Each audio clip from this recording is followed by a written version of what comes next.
Χαίρετε κυρίες και κύριοι, σε ένα ακόμη πρώτο στοιχείο μέσα από την Πέλα τηλεόραση, ζωντανά και σήμερα, φτάνοντας στα μέσα της εβδομάδας και βεβαίως θα συνεχίσουμε έτσι μέχρι το τέλος της αυτή την εβδομάδα. Δεν θα έχουμε δηλαδή κάποια μεσημεριανή επανάληψη, παρά θα είμαστε ζωντανά και σήμερα και αύριο. Μια πληθώρα θεμάτων υπάρχει σήμερα. Θα χωρίσουμε την εκπομπή σε δύο μέρη. Να σας πω την αλήθεια, το πρώτο μέρος μας ευχαριστεί περισσότερο από το δεύτερο, που θα έχουμε την στιγμή δυστυχώς για μία φορά ακόμη επικαιρότητα, γιατί πέραν της απεργιακής κινητοποίησης της 1ης Μάη που διάφοροι φορείς σε όλους τους νομούς θα οργανώσουν, όπως θα γίνει και στην Πέλα, υπάρχουν πράγματα τα οποία σίγουρα δεν είναι ευχάριστα. Ένα ευχάριστο είναι βεβαίως αυτό που θα δούμε μέσα από το ίντερνετ στο δεύτερο μέρος, δηλαδή την περιγραφή, μια διαφορετική περιγραφή της πόλης της Βέρειας, και έχει σημασία αυτό γιατί το έκανε ένας άνθρωπος ο οποίος μαζί με την είδηση, δηλαδή με τα εγγένεια του δικαστικού μεγάρου της Βέρειας, που ξέρετε εκεί όταν λένε κάτι τα κάνουν, δεν είναι σαν την περιοχή εδώ που κόβουμε κορδέλες και από πίσω υπάρχουν πέτρες ακόμη. Υπάρχει λοιπόν μια πολύ όμορφη περιγραφή της πόλης από την πρόεδρο των πρωτοδικών, την Καλή Στεφανίδου. Είναι δημοσιευμένη στην εφημερίδα Λαός. Μας άρεσε πάρα πολύ, δεν είναι κουραστική. Θα τη δούμε στο δεύτερο μέρος προς το τέλος της εκπομπής. Στο δεύτερο μέρος θα δούμε και το ότι η Θεσσαλονίκη παραμένει να είναι ένα κέντρο παράνομης διακίνησης φαρμάκων, όπου θα παραμείνουμε στη πρωτεύουσα με την κόντρα δύο αντιδημάρχων. Θα το δούμε και αυτό. Στη Θεσσαλονίκη πάντα. Για να δούμε ότι δεν γίνονται μόνο στα χωριά μας αυτά τα πράγματα, γίνονται και στην συμπρωτεύουσα. Θα δούμε δυστυχώς και άλλη αυτοκτονία στην περιοχή μας και συγκεκριμένα στην Πέλα, που ακολουθεί την πρώτη αυτοκτονία που είδαμε μόλις προχθές τη Δευτέρα. Τις ευθύνες και τους υπεύθυνους θα τα ξαναπούμε στη δεύτερη ώρα. Και βεβαίως θα καταλήξουμε με τα στοιχεία για την απεργιακή κινητοποίηση, η οποία ετοιμάζεται για την 1η Μαΐου, που πέφτει στα μέσα της επόμενης εβδομάδας. Είναι που είναι η μέρα τέτοια παράξενη και δεν μπορεί ο κόσμος να κάνει, εν πάση περιπτώσει, να ξεφύγει λίγο κάνοντας ένα τριήμερο ή διήμερο, για όποιους έχουν διάθεση και χρήματα. Από την άλλη όμως, μάλλον έτσι όπως πέφτει, είναι ένα τεστ για τον κόσμο, εάν θα κινητοποιηθεί, εάν θα διαμαρτυρηθεί απέναντι σε όλα αυτά που περνάει. Καλώς μέχρι εδώ. Τα διαγράφουμε αυτά, τα βάζουμε στην άκρη επί του παρόντος και θα τα ξαναφρεσκάρουμε στο δεύτερο μισάωρο. Στο πρώτο μέρος της εκπομπής θα δούμε και θα πάμε στο πρώτο Λύκειο Γιαννιτσών, ένα λύκειο το οποίο είναι ιδιαίτερα δραστήριο όπως όλα τα σχολεία της περιοχής και όλα τα σχολεία γενικότερα, γιατί πλέον αυτό που βλέπουμε και μας χαροποιεί και το έχουμε πει και άλλες φορές, είναι ότι πλέον τα σχολεία στα δικά μας τα χρόνια δεν θα γινόταν αυτό. Και χωρίς να είμαστε ιδιαίτερα μεγάλοι, αλλά δεν γίνονταν αυτά. Χαιρόμαστε πάρα πολύ που έχει προχωρήσει η εκπαίδευση σε τέτοιο βαθμό σήμερα να υπάρχουν δυνατότητες και να γίνονται εκδηλώσεις, εκθέσεις, οποιοδήποτε είδους, αλλά και αυτό που πρέπει να γίνει σήμερα στον Έλληνα μαθητή. Δηλαδή, αφού ανήκει στην Ευρώπη και αφού τον κρατάνε στην Ευρώπη, θα πρέπει να μάθει για την Ευρώπη ή να μάθει τους συμμαθητές του, τους συμπολίτες του κατά κάποιο τρόπο, στα πλαίσια μιας ιδέας, μιας ενιαίας και ενωμένης Ευρώπης. Τα παιδιά το κρατούν ακόμη αυτό. Καλό είναι να το κρατούν, καλό είναι να το μάθουν. Εάν αύριο αλλάξουν τα πράγματα δεν ξέρουμε, αλλά τουλάχιστον θα έχουν μια πρώτη πολύ καλή εμπειρία και θα τους βοηθήσει αυτό να έχουν άποψη αύριο, ακόμη και αν αλλάξουν τα πράγματα. Αυτή είναι η προέκταση δική μας μέσα από την εκπαίδευση και μετά. Δηλαδή, στην ουσία βλέπουμε ότι προετοιμάζεται τα παιδιά να μάθουν κάτι, αλλά ακόμη, αυτή είναι μια προέκταση δική μας, εάν αλλάξει κάτι αύριο στην Ευρώπη, χτύπα ξύλο λέμε, να ξέρουν τα παιδιά τουλάχιστον πώς ήταν κάποτε η Ευρώπη και οι συμπολίτες τους. Να ευχαριστήσω την συντονίστρια και υπεύθυνη του προγράμματος Κομένιους, και κάνω κάπου λάθος βεβαίως διορθώστε με, που είναι αυτό ακριβώς, αυτή η φιλοσοφία του προγράμματος, να μάθουν τα παιδιά τους συμμαθητές και συμπολίτες τους της ενιαίας Ευρώπης, οι οποίοι έρχονται στην Ελλάδα, αλλά και τα παιδιά θα πάνε στις χώρες τις οποίες θα επιλέξουν να πάνε ή τουλάχιστον προβλέπει το πρόγραμμα. Να ευχαριστήσω λοιπόν τη συντονίστρια και υπεύθυνη του προγράμματος, που είναι και καθηγήτρια Αγγλικών Η κυρία Θοδώρα Γραμματικού, για την παρουσία της σήμερα στο πρώτο στοιχείο. Καλησπέρα σας. Καλησπέρα. Είναι και δύσκολη ώρα η μεσημεριανή, αλλά για αυτό σας ευχαριστούμε για τον χρόνο. Να δούμε λοιπόν ευθύς εξ αρχής τι σημαίνει Κομμένιους, γιατί το ακούσαμε και στο παρελθόν, αλλά δεν δώσαμε, ίσως και εμείς έχουμε ευθύνη γι' αυτό ως δημοσιογράφοι, την ανάλογη βαρύτητα ενός προγράμματος που σε σχολικό επίπεδο εκπαιδευτικό έχει, νομίζω, μεγάλη βαρύτητα. Ναι, είναι ένα ευρωπαϊκό πρόγραμμα που απευθύνεται στη σχολική εκπαίδευση, γιατί υπάρχουν διάφορα εκπαιδευτικά προγράμματα στα πλαίσια της Ευρωπαϊκής Ένωσης, αλλά το συγκεκριμένο είναι για την σχολική εκπαίδευση, πρωτοβάθμια και δευτεροβάθμια, το οποίο επιχορηγείται από την Ευρωπαϊκή Ένωση και στα πλαίσια αυτού υπάρχουν και κάποιες μετακινήσεις και ουσιαστικά είναι ένα project. Υπάρχει δηλαδή ένα θέμα και πάνω σε αυτό το θέμα δουλεύουν τα παιδιά που συμμετέχουν στο συγκεκριμένο πρόγραμμα. Είναι πάντοτε σχολεία, αν είναι, ή θα είναι πρωτοβάθμιας ή δευτεροβάθμιας εκπαίδευσης, από χώρες της Ευρωπαϊκής Ένωσης συν την Τουρκία. Δηλαδή έχει και η Τουρκία δικαίωμα να συμμετέχει, παρόλο που επισήμως, ας πούμε, δεν ανήκει στην Ευρωπαϊκή Ένωση ακόμα. Το Κωνσταντινοπολίτικο κομμάτι ίσως είναι... Όχι, όχι, γιατί το σχολείο που είχαμε εμείς ήταν από παράλληλα Μικράς Ασίας. Βλέπουμε ταυτόχρονα βεβαίως και πλάνα, χωρίς ήχο βέβαια, ακούσαμε και λίγο ήχο, από τις δραστηριότητες. Συνεχίζουμε εμείς όμως. Ναι. Έχουν γίνει, νομίζω, και στο παρελθόν και στην πόλη μας σχολεία έχουν συμμετέχει στο πρόγραμμα. Απλά τελευταία υπάρχει, ας πούμε, και από την δευτεροβάθμια εκπαίδευση, έτσι, η πρόθεση να τα προωθήσουν γενικώς. Γιατί υπήρχαν και κάποιες φήμες που λέγανε ότι θα σταματούσαν το 2014. Βέβαια, για την ώρα, από ό,τι λένε, συνεχίζονται. Ίσως κάτω από μια διαφορετική ομπρέλα, αλλά μάλλον θα συνεχιστούν τα προγράμματα αυτά.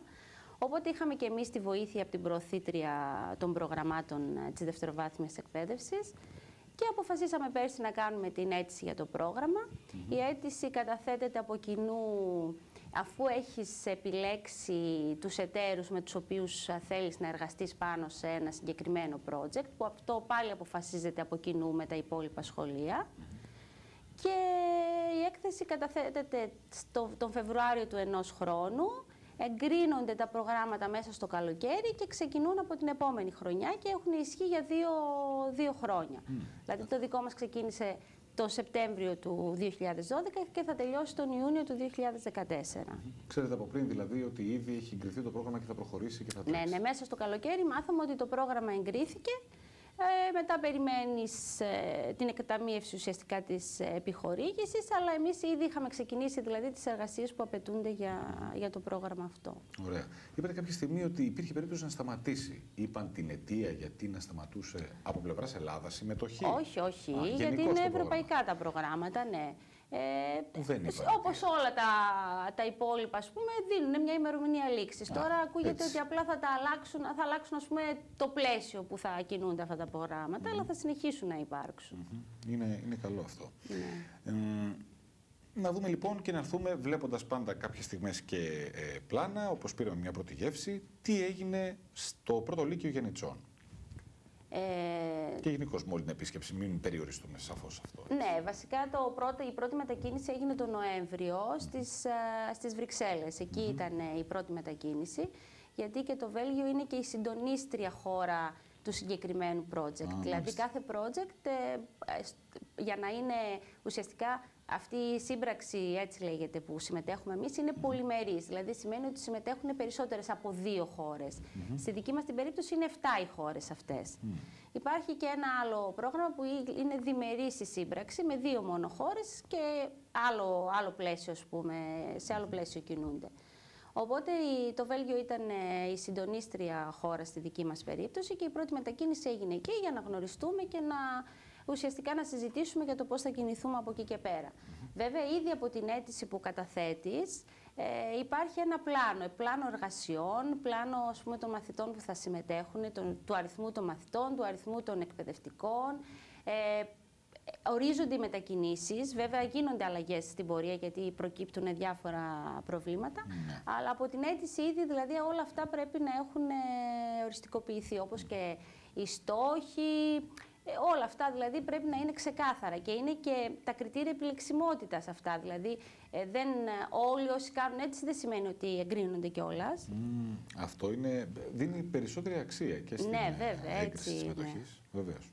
Η αίτηση είναι αυτή που κρίνει, ας πούμε, αν θα εγκριθεί το σχολείο το συγκεκριμένο ή όχι. Δηλαδή, κατά πόσο είναι λεπτομερής, είναι ξεκάθαρη στους στόχους, είναι πρωτότυπη, δεν είναι κάτι, ας πούμε, κοινότυπο. Οπότε πρέπει να κάνετε εξαιρετική δουλειά για να υπήρξε και έγκριση. Η αλήθεια είναι ότι την περισσότερη δουλειά την κάνει ο συντονιστής, δηλαδή στην περίπτωσή μας το Βέλγιο. Και από εκεί και πέρα η κάθε χώρα έχει ένα δικό της κομμάτι. Αλλά η περισσότερη δουλειά συνήθως γίνεται από τους συντονιστές. Ναι. Η αλήθεια είναι ότι έχει πολύ γραφική δουλειά, δηλαδή δεν είναι μια εύκολη υπόθεση, ας πούμε. Γιατί συνήθως βλέπουμε το κομμάτι τους χορούς και τα πανηγύρια κατά κάποιο τρόπο, αλλά δεν είναι μόνο αυτό. Έχει αρκετή δουλειά και όσοι έχουν εμπλακεί σε τέτοια προγράμματα το ξέρουν ότι θέλει δουλειά. Τώρα, μια που το αναφέρουμε αυτό, δηλώνει κάποιος εκπαιδευτικός εθελοντικά τη δική του θέληση να συμμετέχει ως συντονιστής ναι. Ή γίνεται επιλογή και εκεί? Όχι, στη δική μας περίπτωση τουλάχιστον, συνήθως το κάνουν βασικά και πρέπει να ξέρεις ξένη γλώσσα. Βασική προϋπόθεση. Τα περισσότερα προγράμματα γίνονται στην αγγλική, βέβαια υπάρχουν και προγράμματα που γίνονται στα γαλλικά ή στα γερμανικά. Οπότε, κατόπιν συνεννόησης με τον διευθυντή του σχολείου μας πέρσι, αποφασίσαμε να κάνουμε την αίτηση. Και εκ των πραγμάτων, ας πούμε, να είμαι εγώ η συντονίστρια, μια και εγώ ήξερα την γλώσσα.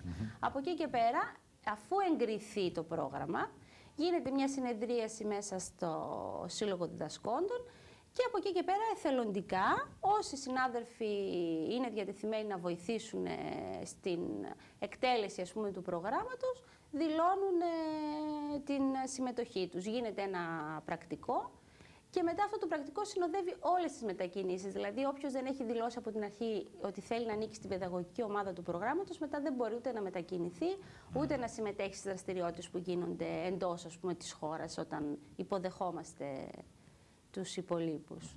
Όλα είναι προμελετημένα σε τέτοιο βαθμό που φυσικά η Ευρώπη εμπλέκεται, είναι όλα λεπτομερή. Μοιάζουν ίσως και αρκετά, έτσι, όπως είπατε, έχει πολύ γραφική δουλειά. Ο λίγον γραφειοκρατικό μας θυμίζει αυτό, αλλά νομίζω ότι δεν θα μπορούσε να γίνει και διαφορετικά για να είναι στην εν τέλει ένα τέτοιο πρόγραμμα που αφορά παιδιά. Ναι, και αφορά και παιδιά και το ποσό της επιχορήγησης είναι αρκετά μεγάλο. Οπότε δεν είναι. Ναι, και αν σκεφτείτε, ας πούμε, ότι δίνονται τόσα πολλά χρήματα, που αυτά τα χρήματα βγαίνουν από εμάς ουσιαστικά πάλι, δεν θα μπορούσε να υπάρχει προχειρότητα. Σίγουρα όλα πρέπει να είναι προμελετημένα και τυπικά, ας πούμε. Δεν σηκώνει να κάνεις κάτι διαφορετικό. Από την πλευρά τους, για να παραμείνουμε στην επίσκεψη κτλ., η συμπεριφορά, η διάθεση, τα παιδιά πώς το παίρνουν αυτό, πώς το βλέπουν? Γενικά νομίζω ότι ήμασταν πολύ τυχεροί, δηλαδή παρόλο που είναι το πρώτο πρόγραμμα που κάνουμε και δεν είχαμε εμπειρία, ήμασταν πολύ τυχεροί που μπήκαμε σε συγκεκριμένη ομάδα σχολείων, γιατί πραγματικά όλοι οι συνάδελφοι από τα υπόλοιπα κράτη είναι και εμπειροί και καλοδιάθετοι και τώρα που τους γνώρισαν, ας πούμε, και οι υπόλοιποι είδαν ότι όντως είναι έτσι τα πράγματα. Και γενικά υπάρχει πολύ καλή διάθεση από όλους και νομίζω ότι αυτό είναι το πιο σημαντικό. Και γενικά αυτό που έμεινε από την όλη επίσκεψη, εντάξει, θα τα πούμε και με λεπτομέρειες αργότερα, είναι το δέσιμο που είχαν τα παιδιά. Δηλαδή, αν θα βγαίνατε την προηγούμενη εβδομάδα, ας πούμε, στον πεζόδρομο της πόλης μας, θα βλέπατε ότι σε κάθε γωνία υπήρχαν μπουλούκια παιδιών. Όλοι είχαν μάθει ότι είχαμε ξένους στα Γιαννιτσά. Όλοι θέλαν να πάνε στα μέρη, ας πούμε, που ήταν τα παιδιά και βγαίνανε το βράδυ κτλ. Την Παρασκευή στη γιορτή ήρθε κόσμος που ούτε καν είχε καμία σχέση δηλαδή με το σχολείο. Γενικά ήταν. Εντάξει, η πόλη μας είναι μικρή, ήταν κάτι που ακούστηκε. Και νομίζω ότι αυτό είναι και το πιο θετικό. Βασικά να περνάμε μηνύματα και προς την Ευρώπη, γιατί λίγο πολύ τώρα είμαστε έτσι, μας έχουν κάπως ναι. Οπότε καλό είναι να περνάμε κι εμείς κάποια θετικά μηνύματα με όποιον τρόπο μπορούμε. Δηλαδή και αυτοί όταν θα πάνε τώρα στις χώρες τους, γιατί είναι και από διάφορες χώρες της Ευρώπης, θα πούνε ότι δεν είναι τα πράγματα έτσι όπως τα λέμε και όπως τα παρουσιάζουμε, ότι εντάξει. Νομίζω ότι το πετύχαμε αυτό. Ναι, ναι. Αλλάξουν άποψη τουλάχιστον επιπράγμαση, γιατί αυτά που ακούγονται έξω είναι αρνητικά. Να δούμε αναλυτικά πώς πήγε το όλο πράγμα.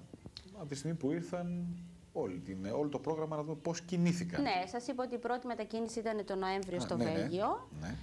Όλες οι μετακινήσεις διαρκούν μία εβδομάδα, ουσιαστικά από Δευτέρα μέχρι Σάββατο πηγαίνουν. Βέβαια, οι 2 μέρες είναι οι μετακινήσεις, γιατί κάθε χώρα δεν μπορεί να φτάνει, οι πτήσεις είναι διαφορετικές. Η δεύτερη συνάντηση ήταν το Μάρτιο στην Γερμανία. Και η τρίτη μετακίνηση ήταν στην Ελλάδα. Και έχουμε ακόμη 4 μετακινήσεις για την επόμενη σχολική χρονιά.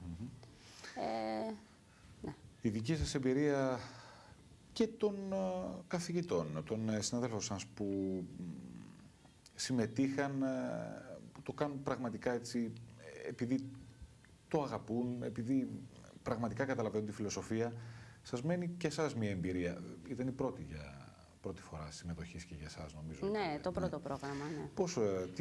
Τι σας έμεινε από αυτό και πόσο πιο έτοιμοι θα είστε την επόμενη φορά, που μακάρι να υπάρξει και σύντομα. Ναι, μακάρι. Τι να σας πω, εμένα όταν γύρισα από το Βέλγιο που είχα πάει στην πρώτη μετακίνηση, εκείνο που το πρώτο πράγμα, ας πούμε, που είπα και στον διευθυντή μου όταν πήγα στο γραφείο ήταν ότι τελικά δεν ξέρω, τα δικά μας τα παιδιά ξεχωρίζαν πραγματικά. Δηλαδή, παρόλο που έχουμε έτσι μια τάση να κατηγορούμε γενικά τους νέους μας και να λέμε ότι είναι έτσι, ξέρω εγώ, είναι αλλιώς κτλ. Όταν πήγαμε εκεί πέρα, είδα ότι σαφώς ήταν σχεδόν σε όλα πολύ καλύτεροι από τους υπόλοιπους. Δηλαδή, να πω για το επίπεδο της ξένης γλώσσας, να πω για τη συμπεριφορά, για τα πάντα. Δηλαδή, ήταν πραγματικά άψογα τα παιδιά. Και ένα θετικό είναι αυτό, ότι πλέον εκτιμάμε αυτό που έχουμε. Και δεν σταματάμε λίγο έτσι να ρίχνουμε συνεχώς το φταίξιμο στους νέους και να λέμε ότι η νέα γενιά έτσι και η νέα γενιά αλλιώς.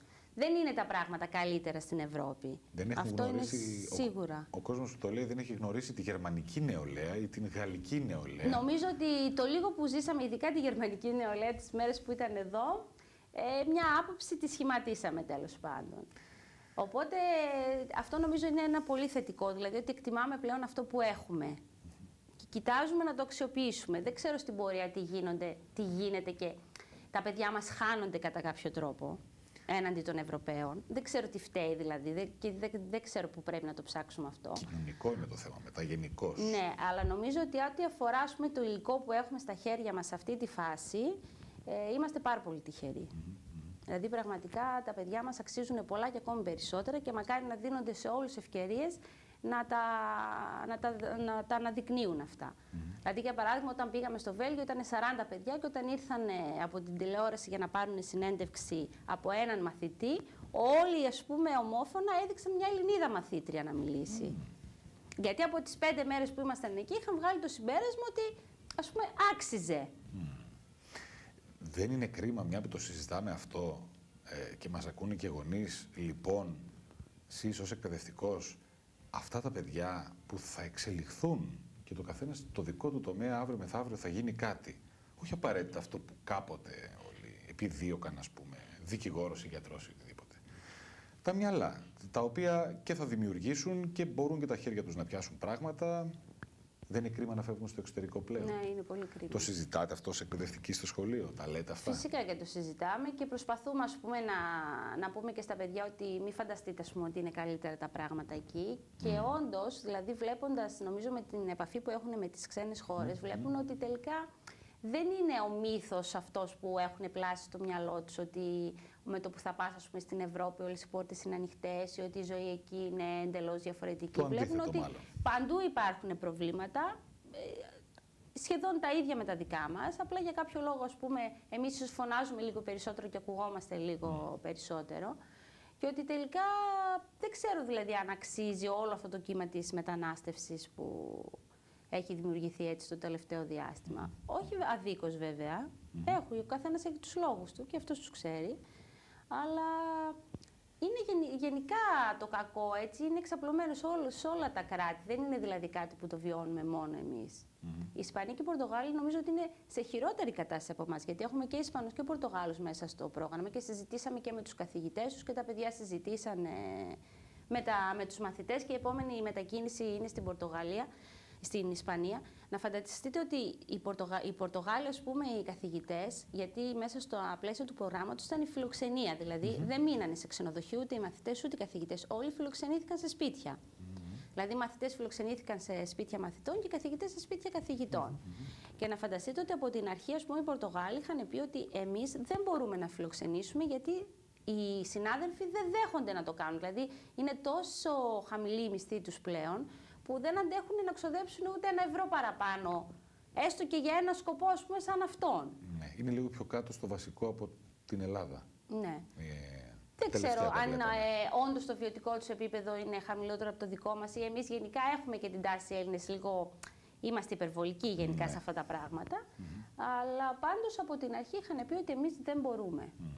Οι Ισπανοί, παράδειγμα, δεν παρουσίασαν κάτι τέτοιο. Όχι, αλλά και οι Ισπανοί είναι σχεδόν στην ίδια μοίρα με εμάς. Δηλαδή, ό,τι αφορά τους μισθούς, τις ώρες εργασίας κτλ., είναι περίπου εκεί. Την ανεργία, τις περικοπές στα σχολεία, είμαστε σχεδόν το ίδιο.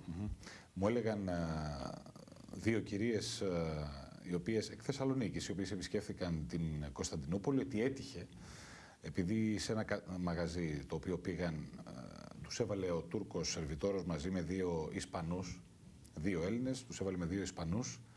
Κάποια στιγμή λένε αυτοί ότι είναι Ισπανοί, λένε οι Έλληνες ότι είναι Έλληνες, τους κοιτάει και ο Τούρκος και όλοι μαζί έριξαν ένα γέλιο, έπεσε γέλιο.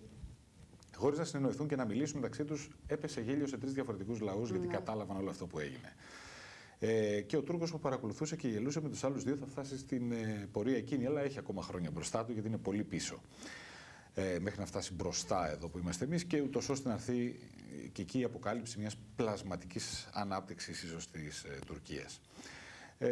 Αυτά πλέον συμβαίνουν σε πανευρωπαϊκό επίπεδο και βλέπουμε ότι το πρόγραμμα αυτό βοήθησε να γίνουν και διαπιστώσεις, θα έλεγε κανείς, ολίγης ελπίδας ότι δεν είμαστε πια και τόσο. Όχι. Εγώ πάντως τουλάχιστον αυτό έχω αποκομίσει από όλη την εμπειρία μου μέχρι στιγμής, ότι όχι, δεν είμαστε και οι τελευταίοι της Ευρώπης, δηλαδή. Ναι, δεν. Υπάρχουν πολύ χειρότερα πράγματα, και αν κάποιος έχει πάει στα Βαλκάνια λίγο παραπάνω από αυτό που πάει, νομίζω θα του καταλάβει ότι θα δει κάτι άλλο, κάτι διαφορετικό στην Ελλάδα. Δεν ξέρω αν έχουμε εξαντλήσει τη θεματολογία ή μπορούμε να πούμε πράγματα. Δηλαδή, παράδειγμα, εάν ξαναγίνει τώρα αυτό το πρόγραμμα, πότε θα ξαναγίνει περίπου, είδατε διάθεση? Λογικά με το που τελειώνει, ας πούμε, το ένα πρόγραμμα που είναι διετές, τα σχολεία δεν έχουν το δικαίωμα να κάνουν κατευθείαν αίτηση για το επόμενο, γιατί γενικά στην Ελλάδα υπάρχει ζήτηση, δηλαδή γίνονται πολλές αιτήσεις κάθε χρόνο. Νομίζω ότι πρέπει να μεσολαβήσει ένα διάστημα πριν γίνει η αίτηση για το επόμενο πρόγραμμα. Βέβαια, το δικό μας τρέχει, δηλαδή σας είπα ότι θα είναι και όλη την επόμενη σχολική χρονιά. Απλά δεν θα έχουμε εμείς άλλη υποδοχή. Η υποδοχή έγινε φέτος και του χρόνου θα έχουμε τις μετακινήσεις στα υπόλοιπα 4 κράτη. Τα κράτη δεν είπαμε βασικά που συμμετείχαν. Να τα δούμε λίγο, Ισπανία, Πορτογαλία, καταλάβαμε. Τα Γερμανία, το είπαμε, Βέλγιο. Πολωνία και η Τουρκία, που σας είπα, που είναι εκτός Ευρωπαϊκής Ένωσης, αλλά έχει δικαίωμα να συμμετέχει και αυτή. Ωραία, μου δώσατε τώρα μία, έτσι, όχι το συνηγόρο του διαβόλου, προς Θεού. Πώς ήταν η σχέση των Ελλήνων παιδιών με τον Τούρκο? Νομίζω ότι οι Έλληνες αποτελούν μία γέφυρα ανάμεσα σε Δύση και Ανατολή, και αυτό φάνηκε πάρα πολύ έντονα τις μέρες που ήταν τα παιδιά εδώ πέρα. Ενδιαφέρον. Δηλαδή, οι δικοί μας, να τους βλέπουμε και τους Τούρκους τώρα στο πλάνο να χορεύουνε. Θα δείτε ότι είναι και οι μόνοι που βγάζουν και την σημαία τους στο τέλος και την επιδεικνύουν, λίγο προκλητικά βέβαια. Οι Τούρκοι μαθητές ήταν πολύ πιο κοντά στους δικούς μας μαθητές από ό,τι ήταν στους μαθητές των υπολείπων χωρών. Και οι καθηγητές το ίδιο, δηλαδή οι καθηγητές δέθηκαν πάρα πολύ, ας πούμε, με τους Έλληνες, ενώ έβλεπες γενικά ότι ήταν απόμακροι ό,τι αφορά, ας πούμε, τους υπόλοιπους Ευρωπαίους. Δεν ξέρω αν είναι γιατί αισθάνονται κάποιο κόμπλεξ λίγο μειονεκτικά λόγω του ότι δεν είναι μέλη της Ευρωπαϊκής Ένωσης. Γιατί θυμάμαι χαρακτηριστικά ότι όταν πήγαμε στο Βέλγιο έχασαν την πτήση, γιατί λόγω του ότι έρχονται εκτός Ευρωπαϊκής Ένωσης πρέπει να περάσουν περισσότερους ελέγχους. Και συνήθως τους βάζουν να βγάζουν και παπούτσια και ρούχα πολλές φορές κτλ. Και ως αποτέλεσμα έχασαν την πτήση. Και αυτό το ανέφεραν έτσι με πικρία, δηλαδή, όταν πήγαμε εκεί.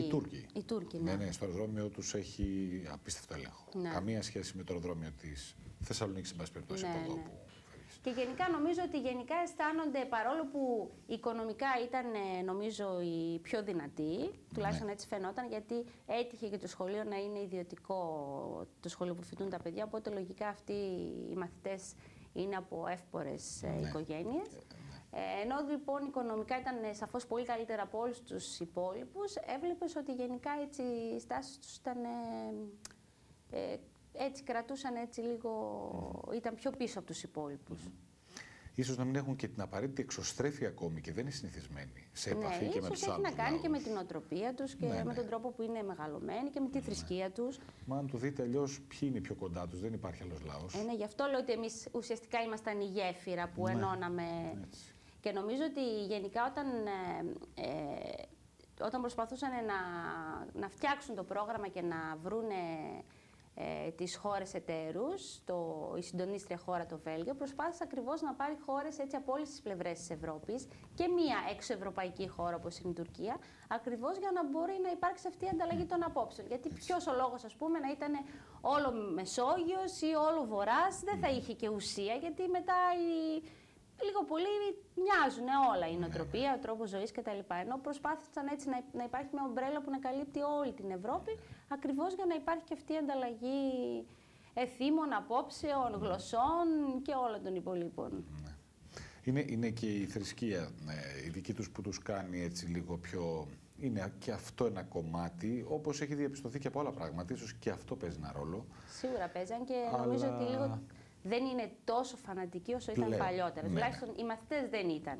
Ειδικά... Και το δηλώνανε κιόλας. Προέρχονταν, είπαμε, από Κωνσταντινούπολη ή από αλλού? Όχι, όχι, Μικρά Ασία. Από Μικρά Ασία, που είναι πιο βάθη, που είναι πιο δύσκολα τα πράγματα. Οπότε, εντάξει, φαίνεται ότι παντού έχει αρχίσει αυτή η νοοτροπία από Κωνσταντινούπολη και περνάει λίγο προς τα μέσα τουλάχιστον. Τα παιδιά λέγανε ότι οι γονείς τους, ας πούμε, πιστεύουν έτσι αυστηρά και με όλες τις απαγορεύσεις, ας πούμε, που τους επιβάλλει η θρησκεία τους. Αυτοί όμως δεν είναι έτσι, δηλαδή και πίνανε και χοιρινό τους είδαμε να φάνε, δηλαδή που είναι έτσι ταμπού θεωρούνται αυτά. Ναι, βέβαια, αλλάζει το πράγμα. Και το έλεγαν ότι δεν έχουμε πρόβλημα με τους γονείς μας, δηλαδή τους λέμε ότι εμείς δεν θέλουμε, δεν μπορούμε και εντάξει. Αυτοί δηλαδή ακολουθούν τα πράγματα έτσι όπως τα ξέρανε, ναι, και εμείς τα κάνουμε όπως νομίζουμε εμείς. Μάλλον έχουν εξυγχρονιστεί και αυτοί είναι αρκετά. Ναι, μακάρι. Και το ακούω από εσάς πραγματικά πρώτη φορά, γιατί... Και εμείς το ζήσαμε, άλλο να το ακούς, να το βλέπεις στην τηλεόραση και άλλο, ας πούμε, το ζήσαμε τώρα με τα παιδιά που εμείς είχαμε κανονίσει να έχουμε πάντα κοτόπουλα, ας πούμε, στα γεύματα. Δηλαδή είχαμε φροντίσει για αυτά τα πράγματα και όμως βλέπαμε τα παιδιά ότι ήταν ανοιχτά. Μόνο στην Τουρκία αρνεί και κότα αυστηρά και δεν έχει χοιρινά. Βγαίνουν στο εξωτερικό για να φάνε χοιρινό. Μάλλον έτσι γίνεται. Ίσως κάνουν αυτά που δεν κάνουν στις χώρες τους. Ναι. Όπως και άλλοι λαοί. Στην Ελλάδα βρίσκουν και τα κάνουν όλα. Τι δημοκρατία έχουμε.